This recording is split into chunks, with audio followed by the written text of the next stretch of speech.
Bonjour, aujourd'hui je vais vous parler du combat pour un diagnostic pour le syndrome des jambes sans repos. Parce que dans ma première vidéo, je vous ai parlé des premiers symptômes du syndrome des jambes sans repos.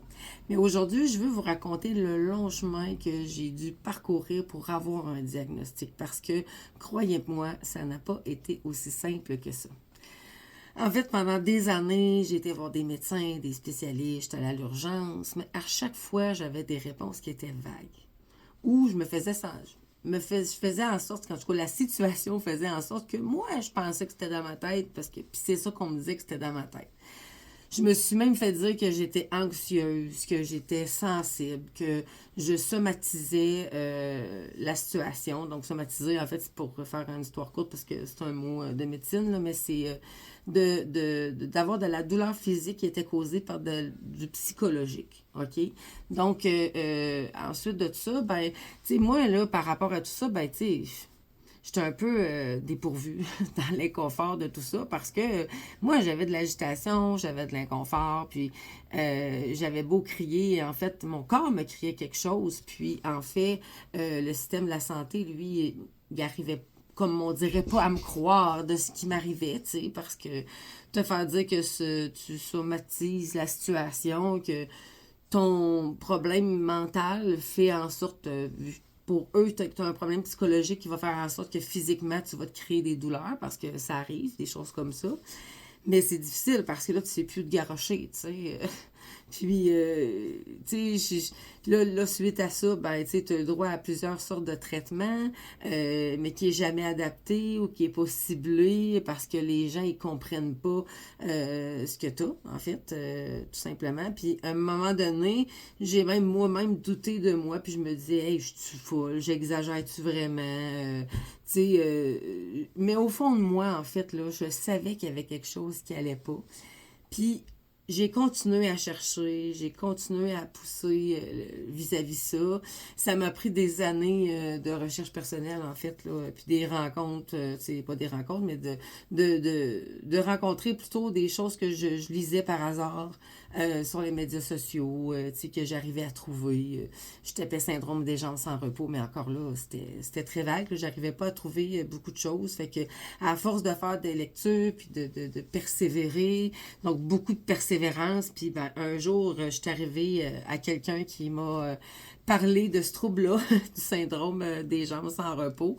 Puis, tu sais, puis je vais vous parler un peu plus tard aussi dans l'histoire, là, tu sais, de cette personne-là qui m'a parlé de ce problème-là. Puis là, moi, j'ai commencé à lire de plus en plus parce que là, on avait mis le doigt sur le bobo de ce que j'avais, tu sais. Mais, comme je vous dis, ça a été long, là, tu sais. J'ai dû essayer plein de choses, des traitements différents et tout ça, mais je vous cacherai pas que le jour où on a vraiment mis le doigt sur exactement ce que j'avais, j'ai été choquée parce que tout ce que j'avais lu dans le passé, tout ce que j'avais trouvé vis-à-vis de ça, euh, ça a été des recherches personnelles parce que je vous dis, le nombre de fois où j'ai dû consulter à travers ça, puis que je me suis retrouvée devant rien, que j'avais absolument rien qui m'indiquait rien, puis je souffrais parce que je dormais pas, j'avais des douleurs, des spasmes, c'était difficile à expliquer, les gens comprenaient pas, tu sais, moi je savais un peu ce que j'avais parce que dans mon cas, ce syndrome-là, il y a un pedigree familial, tu sais, il y a une question de génétique là, dans ma situation chez moi, donc, tu sais, bon, proche de moi, j'ai mon père, tu sais, qui a ça aussi intense que moi. Puis, bon, mon frère, il l'a eu pendant un certain temps, il l'a plus. Bon, dans notre famille, on est beaucoup touché par ce trouble du mouvement-là. Puis, quand j'ai eu enfin quelqu'un qui m'a dit, moi, je sais ce que t'as. Attends, moi ici, je reviens. Puis ça, je vous le conterai un peu plus tard aussi dans l'histoire. J'étais dans le bureau d'un médecin avec mon conjoint parce que mon conjoint, cette journée-là, a dit c'est assez. Comme je vous dis, je vais revenir avec ça, mais je vais un peu piquer votre curiosité. Donc, mon chum, on s'est levé un matin, puis il a dit c'est assez. Là, c'est assez, on va aller consulter, puis moi, je ne sors pas du bureau tant que j'ai pas quelque chose de clair, de précis, tu sais, donc... Fait que quand que cette personne-là, ce médecin-là, puis malheureusement, j'ai plus son nom, tu sais, parce qu'avec les années, tu te bats tellement de tellement de choses, puis tellement de noms qui viennent dans tes démarches que malheureusement, j'ai égaré le nom de ce médecin-là, cet médecin-là. Donc, puis quand que, elle nous a dit ça dans le bureau, moi, j'ai comme vraiment été choquée, là. J'ai comme fait, hein? Y a-tu vraiment quelqu'un qui comprend ce que je suis en train de dire? Puis c'est pas un jargon, hein? Et puis là, on recule, là, tu sais, parce que le cheminement, comme je vous dis, ça a été long, là, mais là, je recule de, là, bon, mon fils est rendu bientôt 15 ans, donc on recule de presque 20 ans, en fait. Donc, on recule de ça. J'ai fait la rencontre de ce médecin-là en allant consulter un matin. Quand mon chum m'a dit, c'est assez, j'en ai plein mon troc de te voir comme ça. Puis, donc, on est allé consulter donc, ce matin-là. Et puis, il y a vraiment quelqu'un qui a dit, cette médecin-là a vraiment dit, moi, je sais ce que tu as. Donne-moi 2 minutes, je reviens. Puis là, j'étais comme je vous dis, on était abasourdis, moi puis mon conjoint. C'est vraiment quelqu'un qui comprend ce que j'ai, parce que j'essayais d'expliquer, hein, parce que une douleur invisible, là, je vous dirais que c'est bien dur à expliquer, ce qui fait que souvent, on n'est pas cru, on n'est pas pris au sérieux aussi dans cette démarche-là. Donc, elle est revenue, puis là, elle a dit, bon, là, ce que tu as, c'est le syndrome des jambes sans repos. C'est une médecin qui se passionnait pour les choses spéciales. Donc, elle avait un peu été au-devant de tout ça. Donc, quand moi, j'ai parlé de cette histoire-là, pour elle, elle avait dit, moi, j'ai vu ça quelque part, j'ai lu ça quelque part, on a étudié ça quelque part. Fait que je vous dirais que ça a été un grand soulagement. Enfin, quelqu'un me croit. C'est des années, là, je vous dis, on recule de 20 ans, là, j'en ai 40, là. Donc, ça faisait déjà une vingtaine d'années qu'on cherchait ce qui se passait, puis ça a pris 20 ans pour arriver dans un bureau d'un médecin qui dit « Hey, moi, je sais ce que t'as. » Ça a été un beau cadeau. Ça a été le super beau cadeau parce qu'enfin, je me dis, après 20 ans que je me bats, puis que je me dis hey, je suis pas folle. Et là, elle te dit, non, t'es vraiment pas folle, t'as vraiment ça, c'est vraiment ça. Sauf que ce que tu as, c'est un problème neurologique, donc, qui est le syndrome des jambes sans repos. C'est un syndrome, donc quand on dit syndrome, on dit étendu. Donc, on ne sait pas d'où ça vient, comment ça provient, qu'est-ce que ça mange en hiver, parce que c'est pas encore connu ici aujourd'hui. Ce l'est plus en Europe. Là, déjà, cette maladie-là est plus connue, en fait, ce trouble du mouvement-là, parce que c'est pas une maladie, hein, c'est un trouble du mouvement. C'est une neurone qui ne fonctionne pas bien au niveau neurologique, ça dit bien en neurone. Donc, ce syndrome-là, en fait, c'est ce qui fait que constamment, tu as envie de bouger. Peu importe, comme vous pouvez voir, je bouge beaucoup sur la chaise en même temps que je vous parle parce que c'est ça, un trouble du mouvement. Donc, c'est difficile de rester en place, à ne pas bouger, à avoir toujours la même position. Donc, moi, aller dans une réunion qui dure plus d'1 heure, c'est très difficile parce que je me tortille, je dois me lever debout, donc c'est gênant un peu dans cette situation-là. Bien sûr que dans mon entourage, dans mon quotidien de tous les jours, dans mon travail, les gens sont habitués de voir ce que j'ai puis de me voir aller. Mais parce que j'en parle ouvertement aujourd'hui avec mes collègues de travail, avec la famille, avec les amis, parce que c'est une qualité de vie qui est dure à avoir dans ma situation, parce que vous allez voir tout au long de toute l'évolution que je vais vous partager dans les vidéos.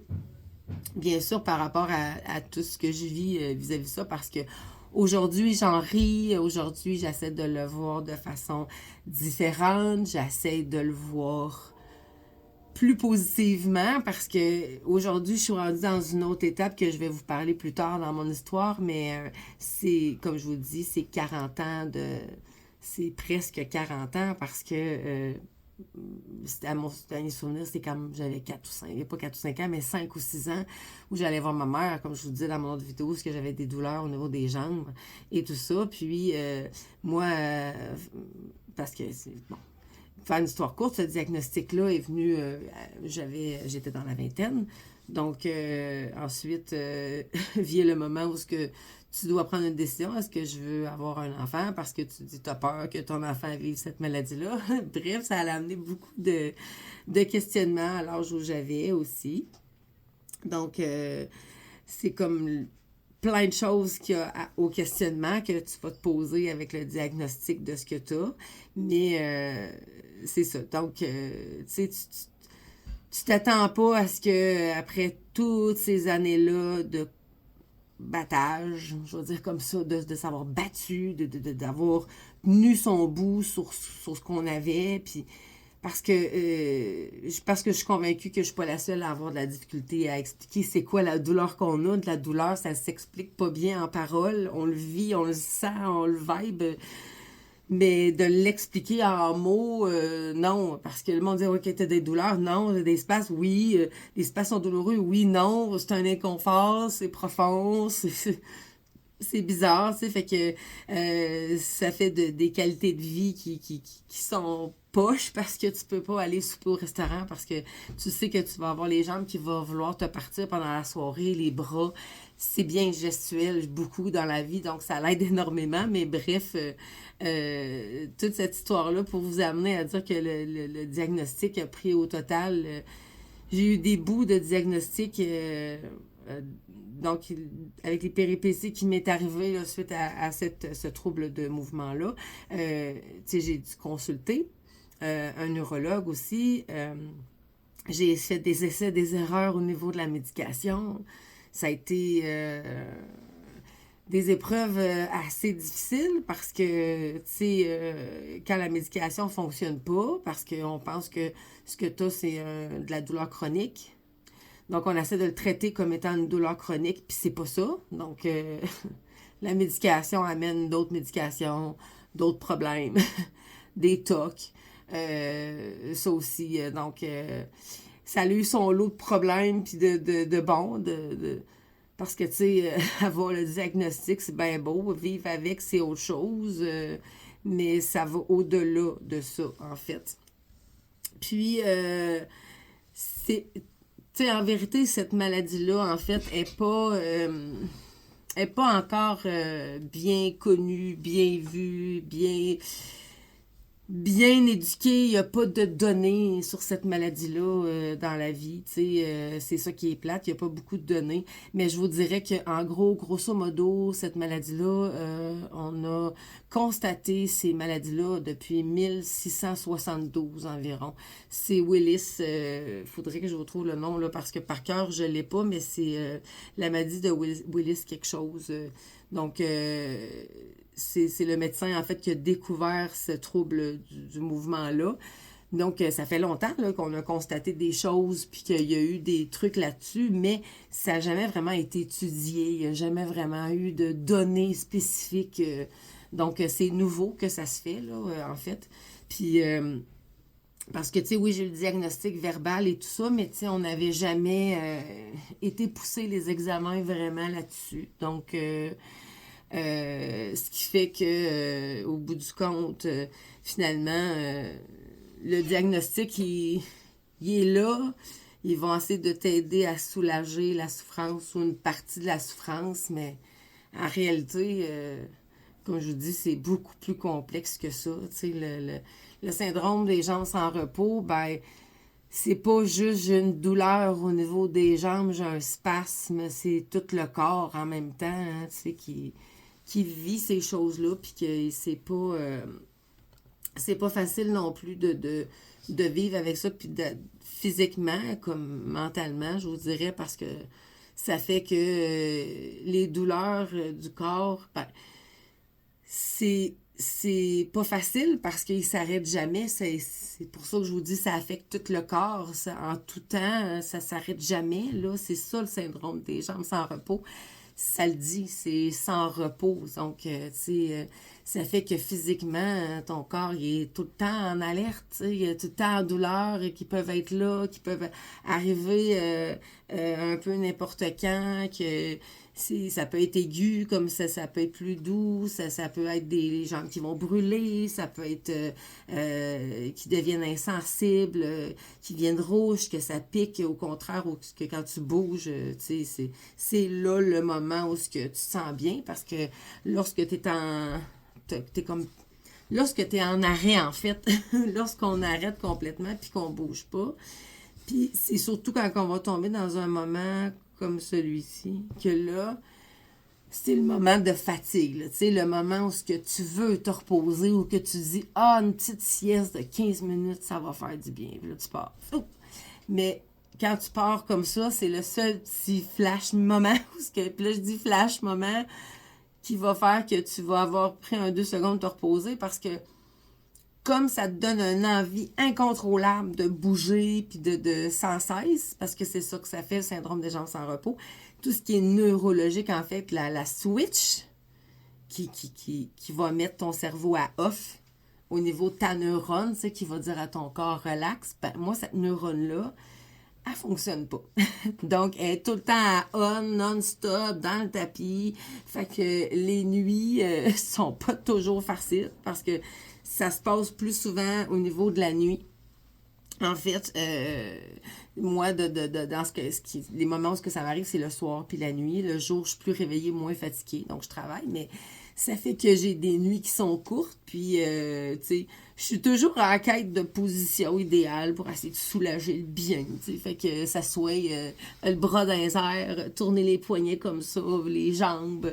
Je vais toujours essayer de faire une position ou un mouvement qui va faire que je vais m'endormir, mais c'est un vrai combat à chaque jour, puis le sommeil, ça devient un luxe pour moi, tu sais, fait que moi, dire que je vais dormir 8 heures en ligne sans me réveiller, là, ça serait la joie totale, mais moi, je dors 2 heures. Si je suis chanceuse, 3 heures en ligne, puis si je suis ben chanceuse, là, je vais dormir un bon 5 heures en ligne. Mais je vous avoue que c'est ben rare. Je dors environ 2 à 3, 4 heures par nuit, à peu près. Euh, donc, c'est pour ça que je vous dis que c'est un combat, puis le sommeil devient un luxe dans ce qu'on vit, tu sais. Fait que psychologiquement, là, je vous cacherai pas que ça devient lourd, parce que le manque de sommeil à chaque nuit qui grandit à chaque soir, ben c'est un sentiment où ce que ton corps il s'arrête pas, qui est toujours encore et encore et encore en action. Fait que lui, il se dit tout le temps hey, t'as pas le droit de dormir, hey, t'as pas le droit de. Hey, faut que tu travailles, hey, faut que tu bouges. C'est à peu près ça, tu sais, dans le fond. Fait que dès que j'arrive dans un moment où je vais être vraiment dans le moment de détente, puis là, je vais stepper parce que mes jambes, ils veulent pas, tu sais. Donc, fait que, tu sais, c'est comme ça. Fait que c'est toujours comme ça, puis c'est toujours le moment où ce que mon corps, il va me trahir. Encore et encore et encore et encore. Puis, je vous dirais que en plus de tout ça, ben, tu sais, il peut y avoir des effets secondaires aussi à la médication. Parce que, bon, moi, j'ai la chance d'avoir de la médication qui va m'aider. Je vous dirais que ça va me soulager à 20%. Ça me soulage, c'est très long avant que ça me soulage vraiment. Je vous dirais le maximum que ça peut me soulager, la médication, c'est vraiment un 80%.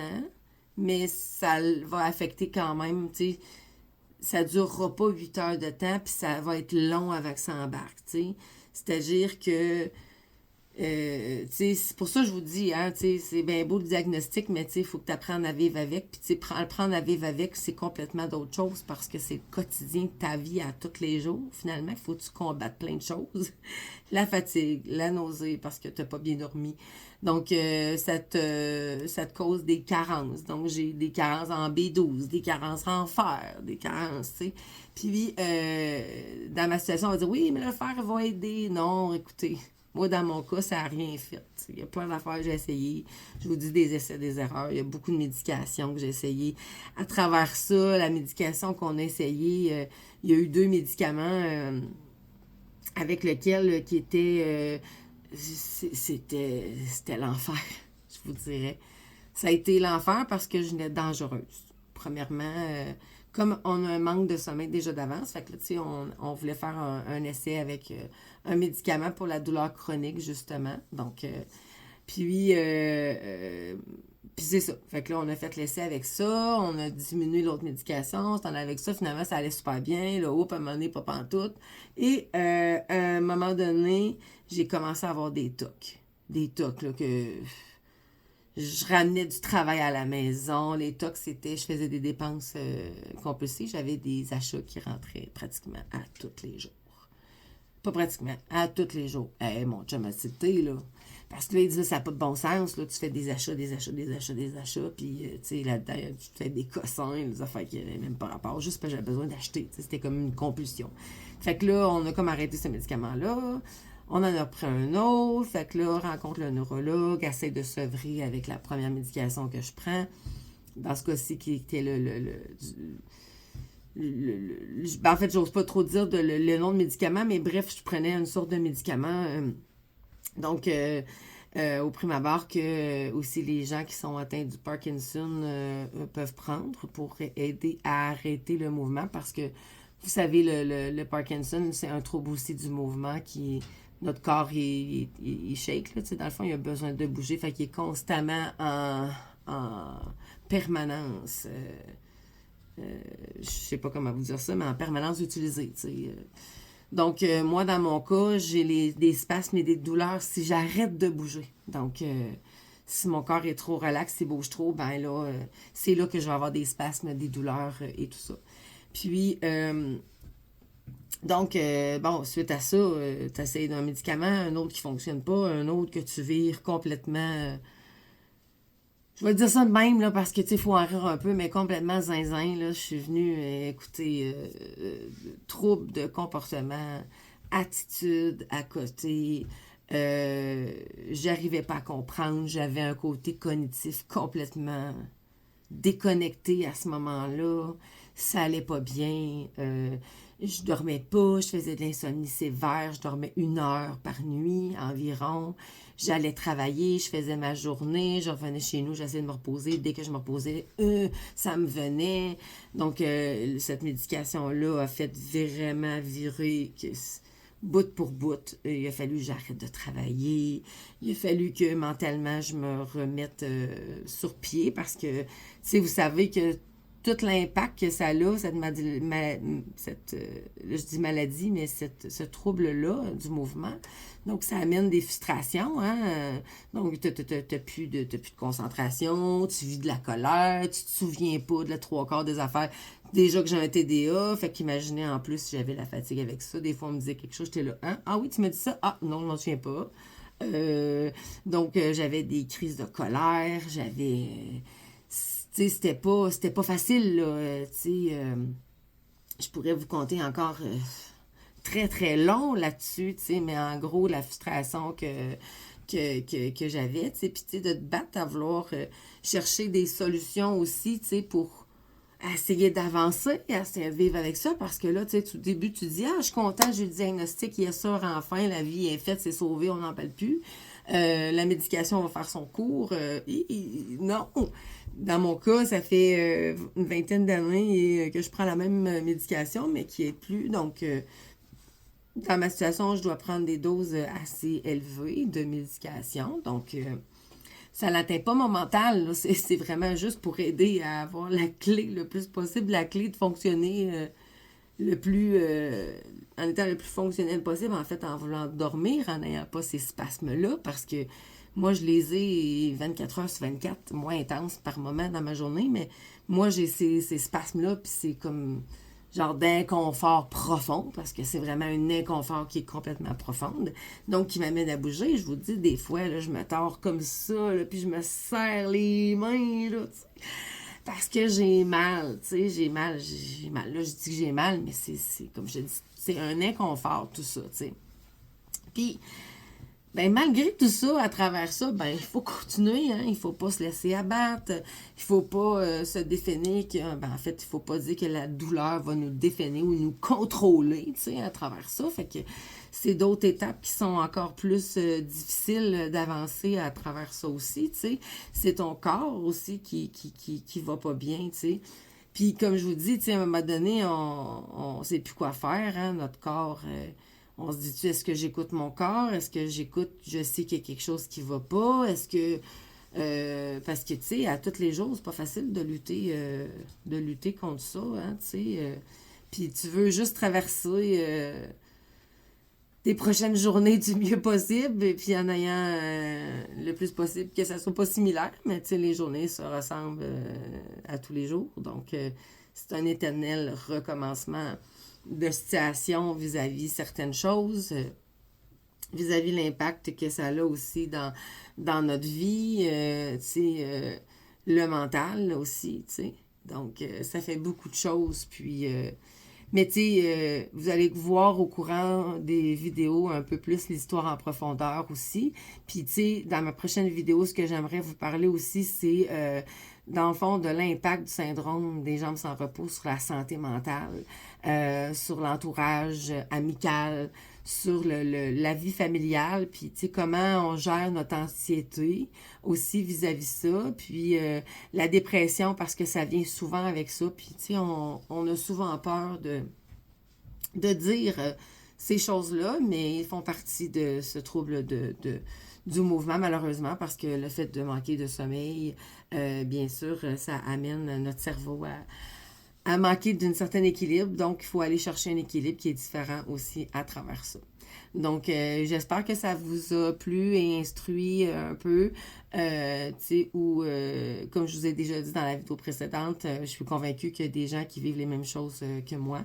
Donc, j'essaie de partager cette histoire-là avec vous parce que je pense que c'est quelque chose qui n'est pas assez vu, pas assez connu, pas assez discuté non plus. On comprend pas bien ce trouble du mouvement-là. Comme je vous dis, moi, on a toujours essayé de le gérer comme étant une maladie chronique et ce n'est pas le cas.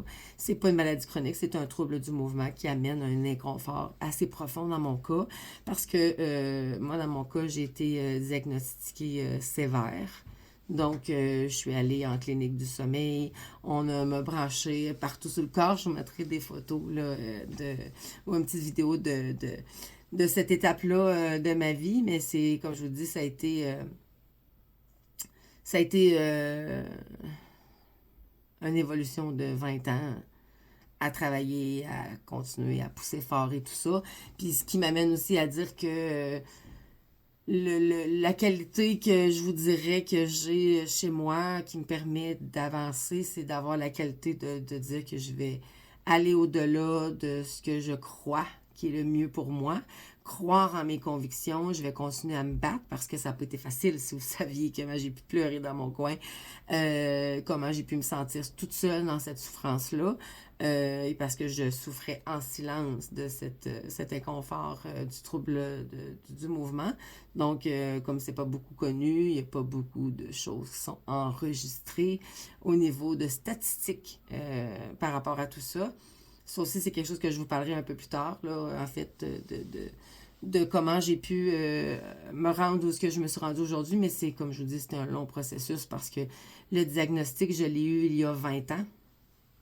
Donc, je savais déjà il y a 20 ans ce que j'avais, mais comme c'était peu connu, on faisait pas beaucoup de recherches, donc j'ai enduré ça très longtemps. Donc, aujourd'hui, 20 ans plus tard, on a avancé, on a évolué, effectivement, mais malheureusement, ce trouble du mouvement-là, c'est un peu inconnu, les gens comprennent pas ou les gens s'intéressent peut-être pas non plus à ce genre de trouble du mouvement-là, qui est aussi important, soit-il que quelqu'un qui a le trouble du mouvement que du Parkinson. Il y en a d'autres aussi troubles du mouvement. Là. C'est juste que c'est les deux que j'ai là, présentement en tête parce que c'est un peu, c'est pas la même chose du tout, mais c'est un peu dans le même genre de famille de troubles du mouvement. Donc, comme je vous dis, c'est la médication que je prends est la même que quelqu'un qui a le Parkinson. En fait, c'est ce qu'ils ont trouvé qui était le plus fonctionnel, je vous dirais, parce que c'est des essais-erreurs suite à la médication, on est un peu les cobayes à travers ça aussi. Donc, bref, je vais m'arrêter là-dessus parce que c'est quand même des sujets qui sont là, puis on pourrait, je vous dis, on peut en parler encore très longtemps.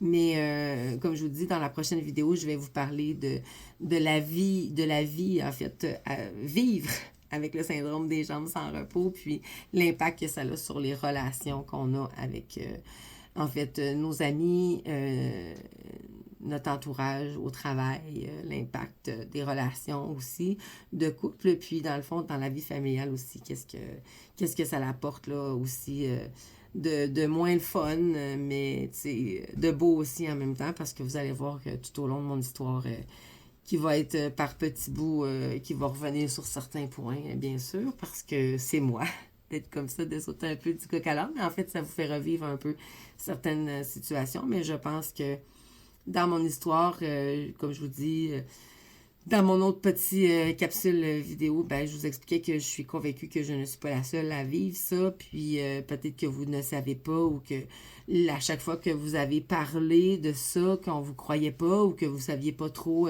comment mettre le mot là-dessus, en fait. Donc, un trouble du mouvement qui est comme le syndrome des jambes sans repos, c'est quelque chose qui n'est pas beaucoup connu. Mais comme je vous dis, ça a déjà été vu dans le passé, enregistré en fait dans le passé, ce trouble du mouvement-là. Comme je vous ai déjà dit en 1672, là, écoutez, il faudrait... Je ne suis pas une experte, là, c'est avec mes propres recherches personnelles, à force des choses que j'ai découvert ça. Donc, bien sûr, je pense que mon histoire peut, bien sûr, aider d'autres gens qui ne comprennent pas ou qui ont... que c'est difficile de vivre avec ce genre de problème-là parce que, comme je vous dis, c'est inconnu, on ne connaît pas bien, il n'y a pas rien qui est répertorié sur ça, comme les maladies chroniques, c'est difficile de savoir d'où ça vient. Souvent, une maladie chronique, c'est de l'inconnu. C'est pour ça que c'est une maladie chronique. Hein? On ne sait pas d'où ça vient, on ne sait pas qu'est-ce qui cause ça. Versus le trouble du mouvement, on sait que c'est causé par un problème qui est neurologique, donc on sait que ça vient de ce côté-là. Qu'est-ce qui cause ça exactement? On ne le sait pas. C'est pour ça qu'on dit un syndrome. C'est étendu, comme les maladies chroniques. On ne les connaît pas bien. Il faut s'intéresser à ça pour pouvoir aller de l'avant, en fait, avec ça. Il faut que le système, la médecine, puis les gens... veulent aussi aller vers ça aussi. Les médecins ne sont pas tous intéressés par ce genre de problème-là. C'est pas tout le monde qui s'intéresse. C'est tout à fait normal, puis c'est très plausible. Là. Pas plausible, mais c'est très legit, légal de ne pas s'intéresser toujours à ça. Mais je pense que c'est un sujet qui devrait être abordé beaucoup plus. Puis, surtout en discuter davantage sur ce que ça peut amener dans la vie. J'essaie de vous faire ça. Bref, en même temps, il y a beaucoup d'histoires qui vont en arrière de ça. Fait que c'est dur d'être bref vis-à-vis ça parce que, comme je vous dis, le processus du diagnostic, c'est 20 ans de recherche, c'est 20 ans à se battre. C'est parce que, quand j'étais jeune jusqu'à 20 ans, mon père, je voyais bien que mon père avait ces problèmes-là, ces troubles-là. Puis moi, quand j'ai grandi, ben je me suis mis à avoir la même chose. D'autres, on appelait ça le fortillon, le fortillon de tout à vouloir bouger. Puis, quand on dit l'expression, donc, t'as-tu des verres dans le péteux? Ben, genre, que, ouais, ça peut arriver qu'on se faisait dire ça parce qu'on était constamment en train de bouger. Donc, des personnes qui étaient incapables d'être immobiles. Donc, notre comportement passait des fois, c'était pas plaisant, mais on passait pour des personnes qui étaient pas capables de rester en place. Ben, c'est vrai, on n'était pas capable de rester en place. C'était la pire chose qu'on pouvait nous demander. C'était ça. Qu'on reste en place. Bref, je veux pas me rallonger sur la vidéo parce que, je pourrais encore jaser des heures et des heures parce que ce que j'ai vécu, on s'entend, comme je dis, c'est 20 ans avant, puis 20 ans après à travers cette maladie-là. Donc, comme je vous rappelle qu'il y a 20 ans, j'ai su ce que j'avais, mais c'est pas juste de savoir qu'est-ce que tu as, puis le diagnostic, ça s'arrête pas là. Il a fallu qu'il y ait beaucoup d'étapes qui soient faites pour que je puisse me rendre où est-ce que je me rends aujourd'hui, où est-ce que j'arrive aujourd'hui. Puis je vous dirais qu'à travers ça, ayez confiance parce que c'est un processus qui est terriblement long, mais je pense qu'avec mon vécu de ce qui m'est arrivé, je pense sincèrement que ça peut aider des gens à aller de l'avant avec ça parce qu'on s'est tellement fait dire que c'est dans notre tête qu'on a fini par y croire qu'on était fou. Je vais dire ça comme ça. Parce que c'était tellement inconnu. Aujourd'hui, c'est plus connu.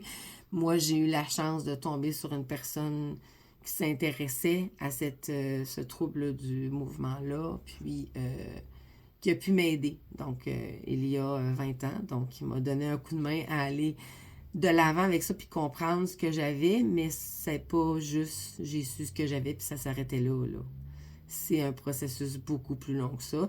Puis vous allez découvrir aussi à travers les vidéos tout le processus où est-ce que je suis allée parce que c'est pas juste j'ai cette maladie-là, j'ai ça, je fais ça, je prends la médication et c'est fini, on en parle puis on se lave les mains. Non, non.